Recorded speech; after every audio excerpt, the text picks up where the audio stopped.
Is up, everybody? So we are gonna go through DAZ hair, the 5 top ones that I use in all of my works, in most of my works, and we'll go through a lot of these so you can get a rough look of what you're looking for.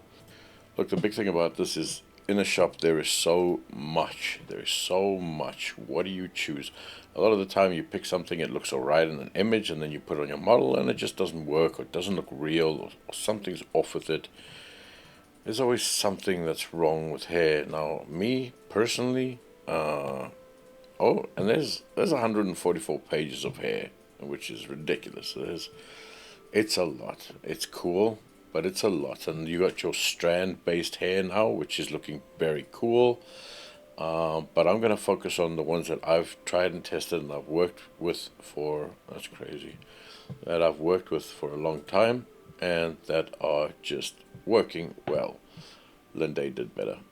Alright, so let's start going through some of the hairs that I use, and obviously you'll have your own judgment on this and your own ones that you use, and I'd love for you to put them up in the comments because it's always good finding good products. But if you get lost out of the 145 pages of thousands and thousands of hairs, these are the ones that I use.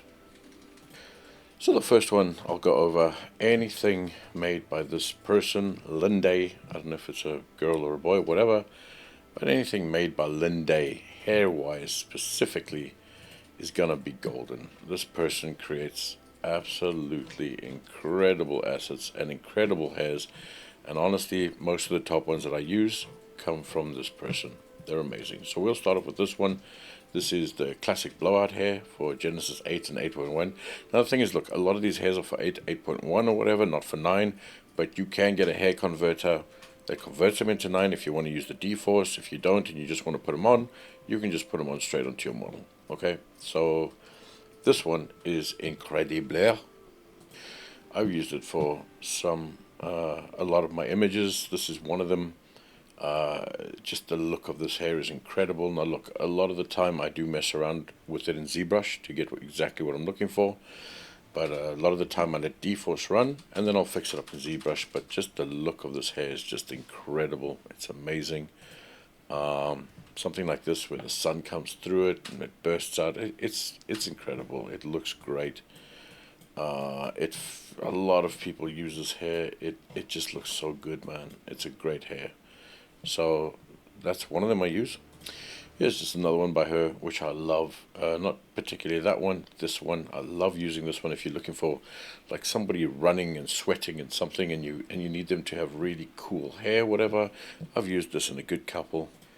Something like this comes to mind where I used the hair. Sure, you can't see too much of it, but it fits it perfectly. Absolutely perfectly. Just this kind of wild look. And it just looks good.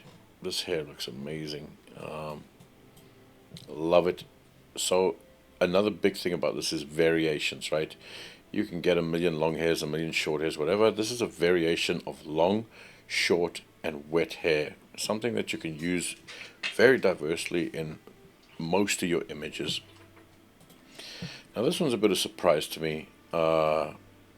This one's a weird one. There's no D-Force to this one. There's nothing about it, but there's morphs on this one. And what it allows you to do is it allows you to add wind to it, like in a pose form, and you can add a ton of different variations of wind, and you kind of design the hair nicely, and the hair looks good. I love this one. I've used it a lot more than I thought I would. It's a great piece of hair. And you can see it in ones like this, where the hair is flowing nicely. Once again, I do use always a little bit of ZBrush when I need to, but man, it gives me some really cool looking hair. I love it. Look at that. That's just stock straight off of it. I just put in the position and it just worked. So I love this one because you have control over it. It's not D-Force. You have control over what it does, what it looks like, and it's just easy to use, and it looks pretty damn good. Pretty damn good. Now, this one for me is amazing. I use it in a lot of situations, and the reason for that is because it's short. It looks really damn good. It's really realistic once it's on the character. And it just works. And for those ones that you don't want to use long hair because it's a little bit too complicated, but you want a good looking hair on a female, this is amazing. This is really good. As you can see, I've used this in many. Look how good it looks now. I added some motion blur to this one, that's why it's a little whatever. But you've got morphs to it, you've got things to it. It looks good. Look at this. Once again, I used it on this character. Looks amazing.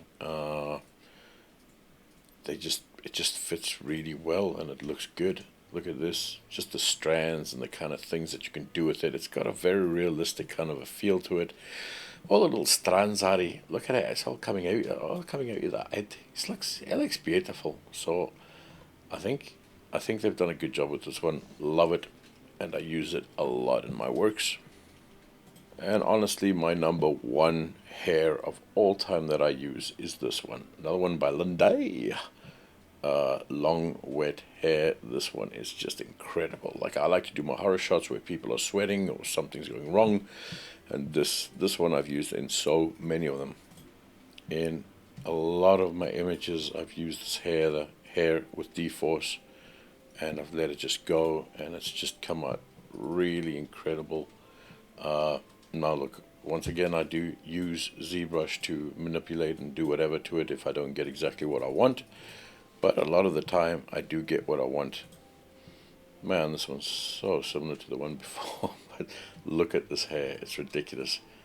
It's ridiculous. And now this is a lot of ZBrush work on it, but it handled so damn well.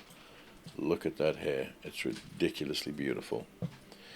And this is definitely my number one for this hair. Here it is again. And obviously I've manipulated sometimes to make it kind of straight or curly or not so dry or whatever, but this hair is just absolutely phenomenal. It's great, Jimmy. You can use it for almost anything in these kind of scenes. It's a great scene. This is a real-time render in Unreal Engine, so this is real time. I used it in this, ported over perfectly, and I could use it and just do something really pretty with it. I love this hair. A definite shout out I do have is these Updo hair ones. They're incredible. I see they've got like strand ones now, which are pretty cool. I'll check these out. But these are great because you can make so many different kind of hairstyles with them. I do use them. I like them a lot. And what it is like pieces. You can choose the bangs, you can choose the bun, you can choose the... I guess that's it. But you can come up with a lot of pretty damn good hairstyles with them. I love the fact that they got like these loose hairs on them and stuff. If you know what you're doing, you can make these look incredible. So I like these a lot. This is definitely a shout out to this as well. And remember, if you want these to be dynamic, there's an easy way to do it. You can just get like a RSSY hair converter, which converts the 8s to the Genesis 9 hair. If you want to use the D-Force and everything else with it, if you just want to put it on, you don't need this. You can just chuck it on. It'll fit a Genesis 9 character and it'll look good. It'll look good. Margaret's bald, but nobody likes her. That's the problem, you see. Anyway, I hope this helps. I hope it helps you discover something cool. Strand-based hair is pretty cool, but you need pretty intensive machines to work with it. It's a lot more difficult to work with. The results are pretty cool, but more finicky. But if you know what you're doing, hell yeah, strand-based hair is great because it's very realistic and it looks really good. But if you just want to do some really cool quick renders and have a good library of hairs from long to short and wet, and you can change to any color and have control over, then I highly recommend just going with polygonal hair. A lot of them come with D4 still, and they're just easy to use. They're quick and they're easy to use. They export into Character Creator. They export nicely into most software. So that's why I usually kind of go for those, and it just works for me. Other than that, I hope it helps. I hope this all helps, and I hope it can help you make up your mind. Look at that. It's Margaret. Look at that. It looks a little like a pretty Margaret, isn't it? Sometimes when Margaret does her makeup up, it looks a little like this. Look at that. Beautiful version of Margaret. Anyway, I hope you have a lovely weekend. I hope this helps. Let me know what you use below. Maybe I've missed something. Maybe there's something cool I can discover. And I hope you have a lovely weekend. Bye, guys.